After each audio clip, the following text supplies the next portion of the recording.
Good afternoon, everybody. Welcome to B4 Live. I'm Richard Rosser. And this afternoon we have Helen Wright from 9 to 3. Helen, if you'd like to join us. Helen's going to be talking about home working and making it work for your business. Completely irrelevant and pointless at the moment, if ever there was one. So, thanks, Richard.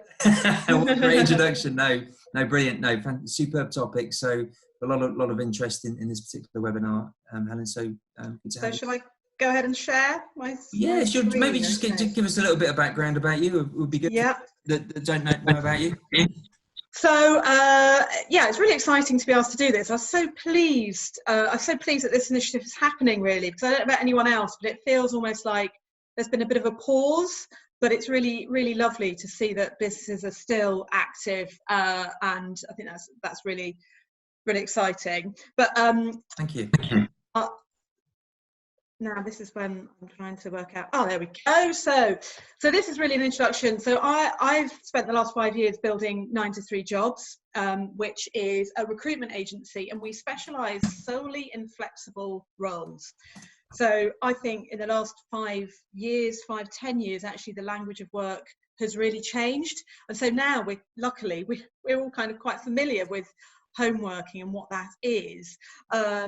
But we have been really campaigning about the benefits of flexible working, including remote working. This is a photo of us in happier times last year when we won the Small Business Award at Cherwell Business Awards, which was fantastic. But here, as I said, I've been campaigning.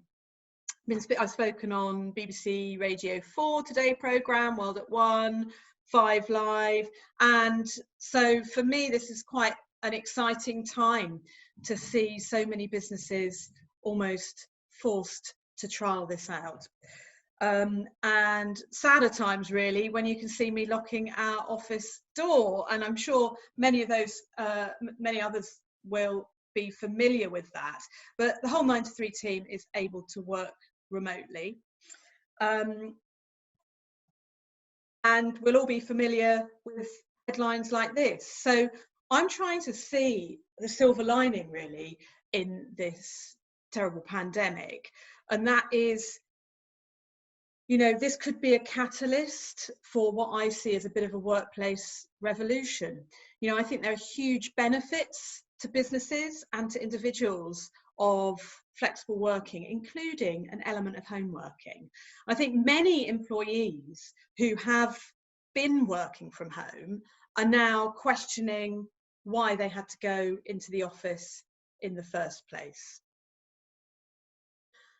This is an interesting point really made by the head of the Chartered Management Institute. She says these are unprecedented times and it may change the workplace forever. Everyone will need to embrace a different sort of workplace behaviour. So what I would argue is that we should all try and take this as an opportunity to embrace the sort of behaviour that we want, not just as individuals, but for our businesses. Let's try and make our business environment better, and let's try and make ourselves the most productive we can possibly be. I really liked seeing our Chancellor tweet a picture of him working from home. If he can do it, then surely we all can.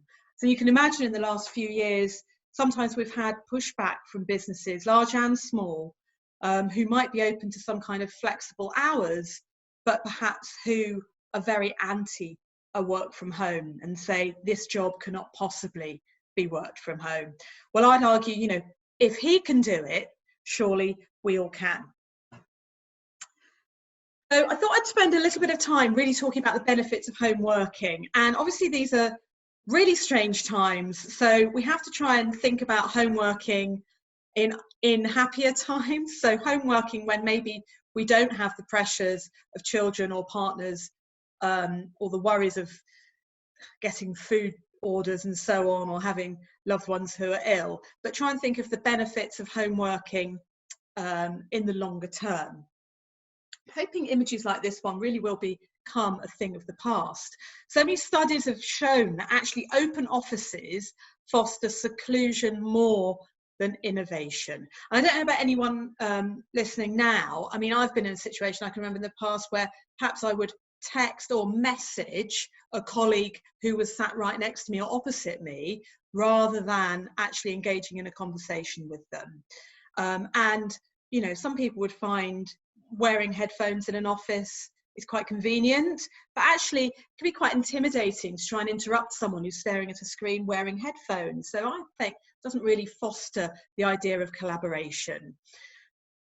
And I've read a really interesting article in the New York Times where they sort of say modern offices simply aren't designed for deep work. And I know at the 9 to 3 offices, we're all able to do some home working when we need to.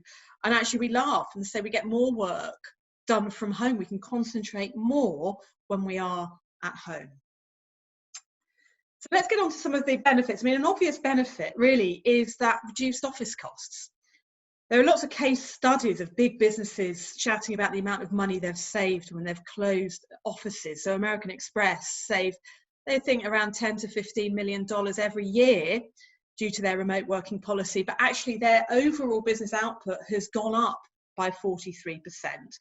And certainly I know, speaking to a number of different organisations in recent weeks, who have sort of said, okay, so the pain of sort of setting up the whole team remote working, the cost of laptops and software licenses has been not inconsiderable. But actually, in the long term, do we really need to have so many offices? Do we need to have that office space and that extra cost? And I know a number of co-working spaces are becoming more and more popular in the Thames Valley and globally. And of course, with co-working spaces, you don't have to be tied into a lengthy lease, and there are plenty of opportunities to collaborate. And another great benefit of home working is increased productivity.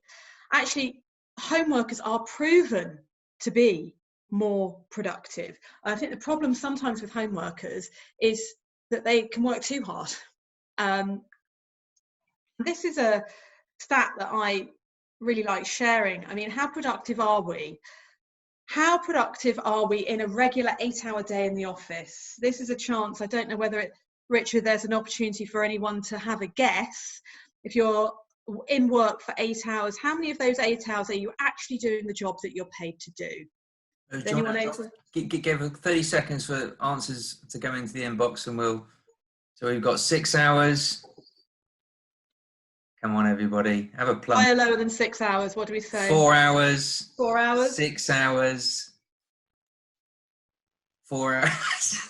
You just did there. 3 hours. So you got a range there. Okay, that's great. So 7.5. 7.5 hours. Well, that person is a hard worker. Wow. Okay, so we're gonna reveal 2 hours and 53 minutes. Wow. You're paying your team to do an 8-hour day in the office. They are actually, someone's done some research into this, actually only working for 2 hours and 53 minutes. The rest of the time, they're nipping out for a coffee, they're going to the loo, they're doing a cheeky WhatsApp on social media, having a chat with their colleague by the water cooler, staring out of the window, going to the loo again, nipping out for a sandwich.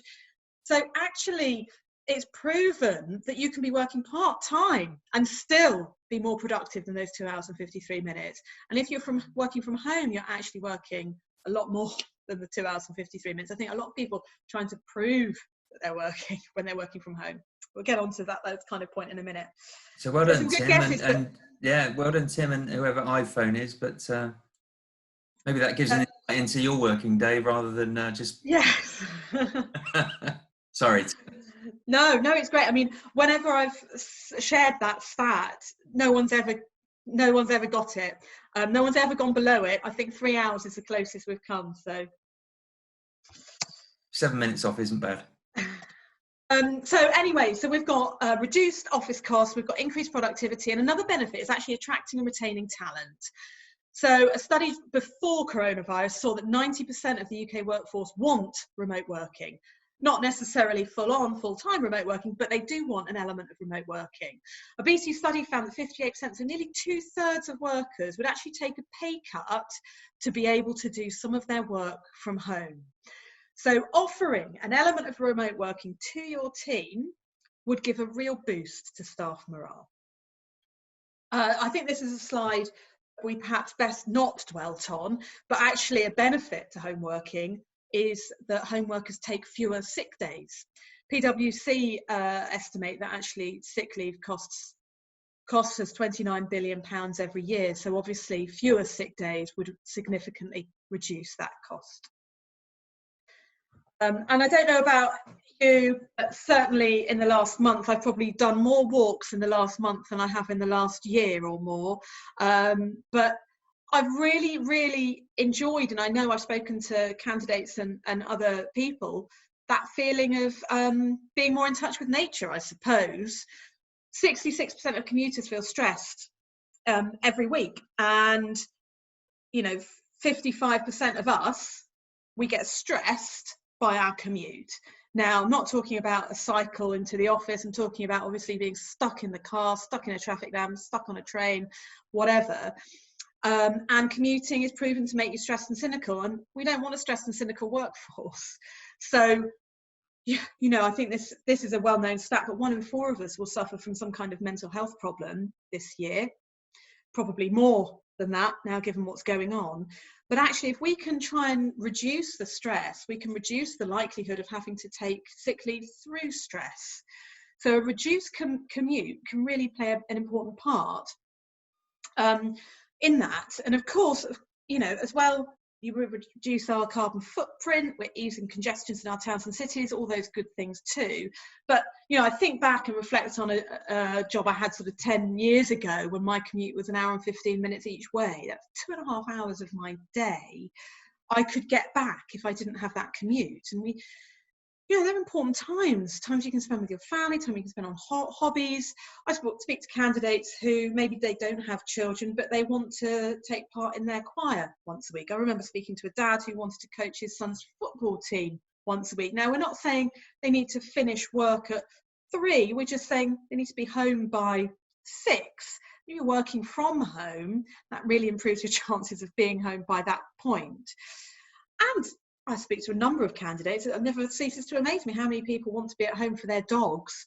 They want to be able to perhaps walk their dogs in daylight hours in the winter, or maybe just take a lunchtime walk, all these things. And I think, this leads to a happier workforce, which can only be a good thing, not just for the business, but just for our society as a whole.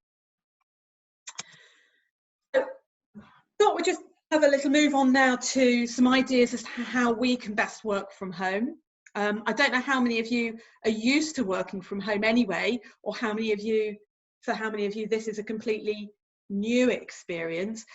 But I'm really keen to emphasise the fact that working from home is not an excuse for childcare. So we're really flexible at 9 to 3, as you can imagine, and we allow everyone an element of home working. But we're very clear that their children will not be at home when you're working, because you simply, you can't be that effective like that. This is where I work when I work from home. You can see a picture of me there. I like to try and find a quiet place. I'm lucky enough we've got this sort of study area I can sit in. Some people have swanky home offices set up. I know some who've built one in their garden. Some people just like to sit in the kitchen in peace.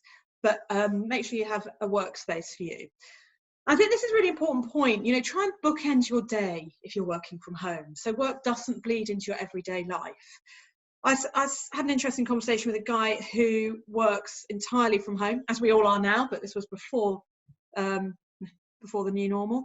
And he said what he would do, he'd get up in the morning, he'd get dressed, he'd walk around the block, arrive back home, sit down at his desk to do his day's work. And then when it came to sort of 5:30, 6:30 time to go home, he'd get up from his desk and he'd walk back around the block the other way and then change into his home clothes. And that was his day. And I think that's really quite a good way of doing it, because I think we're all guilty of actually maybe in the evening sitting on the sofa flicking through work emails. We've all got smartphones. I think it's really important for our mental well-being and just our general work-life balance to try and have home life and work life like that. And personally, I always try and work out what I want to achieve that day, goals and targets. You can share them with your colleagues, share them with your manager, and then manage those expectations. Some people like to use different techniques. Find a rhythm that works for you. So this technique where, it's aimed at working with the time you have rather than against it. So working in short, really highly focused periods of time with short breaks. Some people think that really works for them. I mean, I tend to work really effectively for a long period of time, and then I'll go for a run for an hour or something. But everyone's different. I like to work, if I didn't have children, I'd work really late, get up late and work late.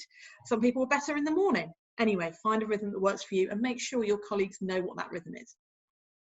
Now, lockdown is slightly different, of course.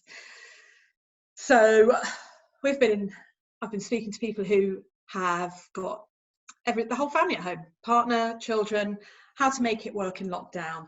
Some people are trying to work in shifts, so maybe they're working 6 in the morning till noon, and then handing the children over, and then 6 till noon again. But I think whatever you're trying to do, it's important to share that with your team, share that with your manager, and communicate that clearly. Manage the expectations of work and children, and these are unusual times. So be realistic with what you think you can achieve. Don't beat yourself up. Okay, so here are some ideas. I can just reassure you these aren't my children, although I have been tempted at times. Have regular team meetings. Now, we would do that anyway at 9 to 3. We have regular team meetings, and we actually have had a couple of members of staff who have worked entirely from home, and they're always invited to dial into these team meetings. But even on lockdown, have these team meetings, get them in the diary, acknowledge to everyone that these are unusual times. Don't try and hide that fact. What we've done at 9 to 3, we've put virtual coffee breaks in our calendars, so we can all at 11:15 a couple of times a week, we'll come on with a cup of coffee, not really necessarily to talk about work, but just to catch up with each other, find out how we are, and again, that can help break up the day. Maybe give each other a tour of where you're working, virtual home space. Some people have started a good news channel, so maybe on a WhatsApp group, and again, it's not necessarily work wins, but maybe a particularly good bake, or a lovely photo you've taken, whatever, just some good positive news to share. At 9 to 3, we have a weekly wine night, actually, every Wednesday.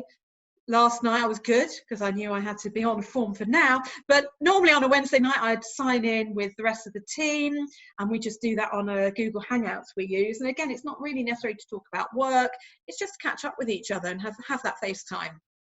I know someone who works entirely remotely.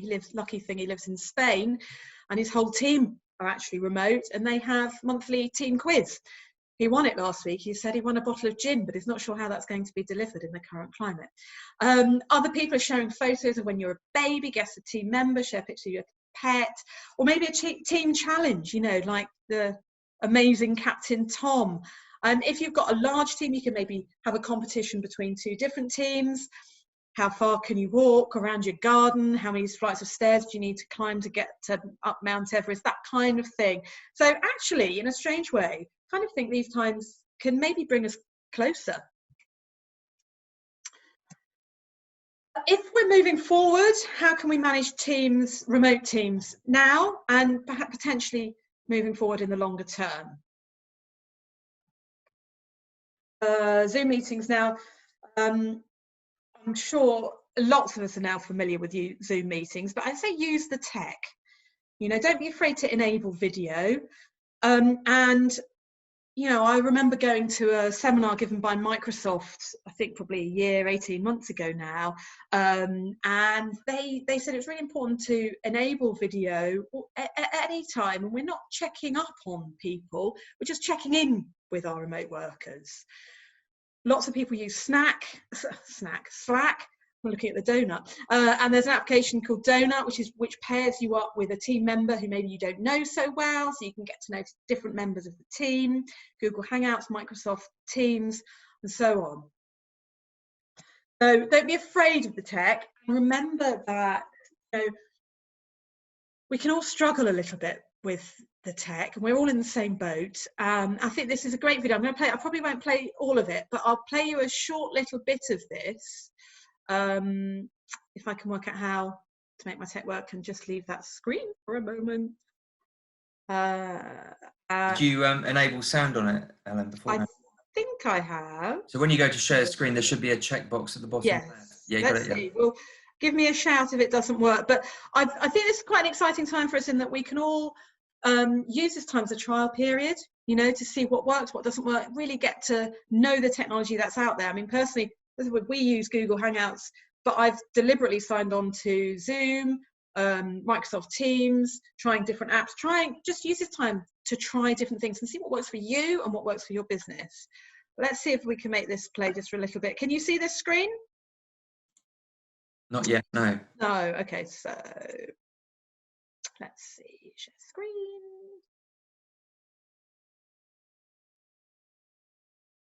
Yep. Okay. Coming through now. Okay, let's cut the formality, shall we? Thanks everyone for getting set up at home. I think Jen's got an agenda for us, so Jen? Can't hear Jen. Can't hear you. On the bottom, there's a little microphone icon. Sorry, Jen, let's just move on, shall we? The main thing I really wanted to talk about is making sure our district is getting the message across that people are to stay at home. Now, Barry, you've been running some numbers, haven't you? Yeah, I got these from HQ this morning. Is just generally they're looking pretty good. There are one or two that are concerning though, particularly the stay-at-home numbers. So looking at those, I think, right? Let's go, but you've turned into like a donut. Hang on, wait. Oh, sorry. Yeah, okay. I can see what you mean. My daughter's been on the computer. Hang on. I can fix that, I think. Yeah. Hang on. Maya. Oh, wait, thanks, Barry. Thanks. Look, that'll do. So pretty good news all around, but I think we're going to have to sort of take another look at those slogans. Yeah, look, I want to say that I think stay home, save lives is having really good cut through. I mean, literally, by staying home, people are saving lives, and I think they get that. So that's a positive. It's a good point, Mark. Harry, have you got any optics on that one? Oh, yeah. There is a couple of things to do with, God, sorry, this keeps... Yeah, you're like a chocolate. Okay, Barry. Yeah, okay. I think we do need to take a closer look at safer communities together. Yeah, that's a good point, Sal. I mean, at the moment, it's almost safer communities apart. Yeah. And we still want people to feel connected. Something like safer communities together, but apart. Yeah. But apart. Yeah. So I'll try and get back on now. There we go. So I think hopefully that gives you an idea. You know, we're not alone in this technology sort of. We're going to have problems, but just be open with it, be honest with it, and let's just try and work it the best we can, because the technology is there, and the more we use it, the more familiar we're going to get with it. Is this the point at which we revealed that you were Josie the Awesome? Yes. Right, yeah. I think we had to mention that, didn't we? This is true. My daughter did do something very similar to that. Luckily, I didn't turn into a donut, but I was Josie the Awesome for some time, and I wasn't allowed into the meeting. But there we go. Hopefully, we're back on track now. So here's the technology. Another thing that's really important is just try and stay connected. So if you've got a team who some of them are working remotely, but not all of them, just make sure no one feels excluded. Give everyone the opportunity to dial into meetings if necessary. I mean, we regularly have meetings where some people are working from home with and dialing in, and others are actually in the office. Share calendars so you know what people's work patterns are. And you know, we have a brilliant member of staff called Jenna. She does our social media management for us, all our social media. She works entirely remotely, and you know, she's so good. It's sometimes easy to forget to check in with her because she just gets on and does it all. And actually, she's spoken to me and said sometimes it's hard to maintain not necessarily the motivation, but to think, am I doing things right? What are people in the office saying? So we make a point of regular calls and making sure she always feels involved, and also organising FaceTime. So you know, Christmas parties, summer parties. I know some companies, I mean, I was quite jealous of one company. They work entirely remotely. They've got a team around the world, and every year, once a year, they are all taken to Malta for a week. And that is amazing time for them, and that is important FaceTime, and they really get to know each other and have that collaboration. And then they go back to working remotely, and that works for them. So make sure there is some FaceTime, obviously, when we're allowed FaceTime again. Plus, I think this is a really, really important point, you know, and as someone who, you know, has a small business, it is a jump. And if you're managing a team, it is a jump. How do you know whether people are working if you can't see them? So I'll take you back to that slide. You know, people in the office, actually 2 hours, 53 minutes of the day they're working. Actually, people can be working hard if you can't see them. You just have to trust that they are. And a lot of the roles now, you know, it's really obvious if someone is working or not. For example, take you back to Jenna and social media. If Jenna's not doing her job, there'll be nothing on social media. I know she's doing it. I don't care when she does it. She's doing it. You know, we're about productivity over presenteeism. So with that trust, there's strong communication needed from both sides. And speak to individuals about your expectations, whether you're speaking to them about what you expect them to achieve this week, or whether you're speaking to them and saying, you know, this is what I'm able to achieve this week. But trust is key for this to work. Value productivity over presenteeism. Just because you've got your jacket on the back of the chair doesn't mean to say you're there busy working. So, lessons to learn. I think actually offices now, following on from coronavirus, will be shared. Will be changed. They'll be changed for good. I've read some articles recently all about how architects are now looking at developing our workspaces. But, you know, businesses should be focusing on outcomes delivered rather than the number of hours worked or the location where they are being worked. It's all about our productivity over presenteeism. So I believe actually offices will shrink, and they're going to turn into places where we can pop into a couple of times a week for a catch up, for that important face time and collaborating time, rather than somewhere where we can spend 40 hours sat in front of a computer. You know, we can do that at home after all. So hopefully now we've got a few minutes time for some questions if anyone wants to, or if anyone just wants to share their experience of how they're finding home working at the moment. Thank you, Helen. I'm just putting a note in the chat. Actually, we had an architect on yesterday talking about that very subject of the office of the future. So I'll just share that link with everybody if you want to catch up with the video from yesterday afternoon's talk. If you weren't on that, then brilliant, interesting viewing. No, it's really interesting. People are sort of now looking at this and finding out ways of not cramming people into such small spaces anymore. And I mean, interestingly, I don't know whether anyone's familiar with like Steve Jobs' opinion on all of this, and I appreciate he died nearly 10 years ago now, but I mean, he wasn't that big a fan of work from home because he liked that wow collaboration kind of moment, you know, where you're stood in the kitchen with someone chatting and you come up with this amazing idea. But he would try and have, I think, more places where you could openly chat rather than these big open plan offices and people feel a bit intimidated by that. But I think let's take this as an opportunity, as I said, to try and work out what does work best for us and for our businesses. I was desperately trying to get a donut to surround me. Some might argue that I've achieved that, but I couldn't quite work it out. Right, Mr. Reliable, Tim Wraith, you've got a question. If everybody's happy to stay on, Helen is. Have to leave us, then we'll forward the video to you later. And if you've got a question, ask it on your behalf. But you crack on. It was sort of an observation, really, Helen. I mean, I work for Sobel House, the hospice. And over the last probably 3 or 4 months, we've really gone through a transformation of lots of people wanting to work from home. Yeah. And from some of our management there, a little bit, I mean, one especially, it was, how do we know what they're doing when they're home? And we don't know 100% unless we have a camera on them, or unless we all have a camera on us all day. We don't know. But I think it says more about the questioner than the a little bit. Do we know we need to know our teams to know whether that person is working or not. I think, and there'll be mistakes, and some people won't be working, I'm sure, but the vast majority I think do. I think that's a really good point, Tim, and that's the sort of point that we sometimes have come up against in recent years. But it does come back to that point of trust. We have to trust our team. And do you know what? If someone's not working, they might not be performing whether they're in the office or from home. You talk to them, and you work it out. And if it doesn't work out, then they're not the right person for the job, I would suggest. Yeah, no, totally agree.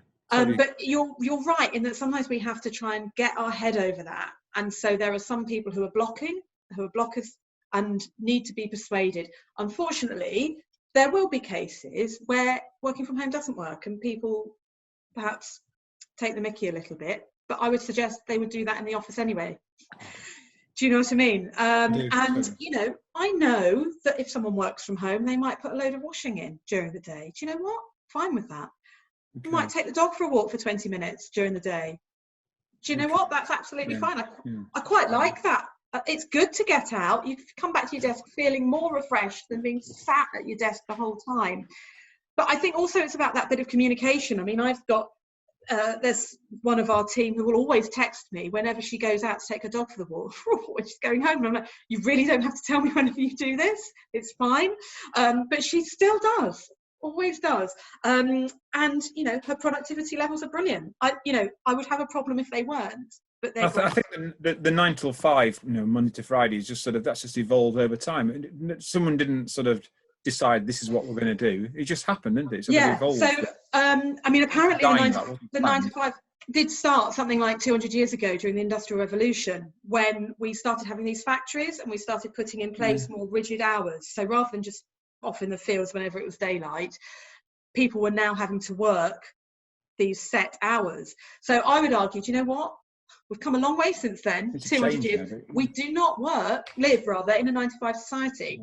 We can go online and, I joke, my sister, remember, she got a new mortgage and she did that from her bed on a laptop on a Sunday morning. I renew my car insurance at 8 o'clock one evening on the phone. You get Amazon deliveries. Well, we used to get Amazon deliveries sometimes on the same day. We can do our food shopping. Again, we used to be able to do our food shopping very easily. But all these things, we don't actually live in a 9 to 5 society. So why should we have to shoehorn our working lives like that? It should be about being the most productive we can be.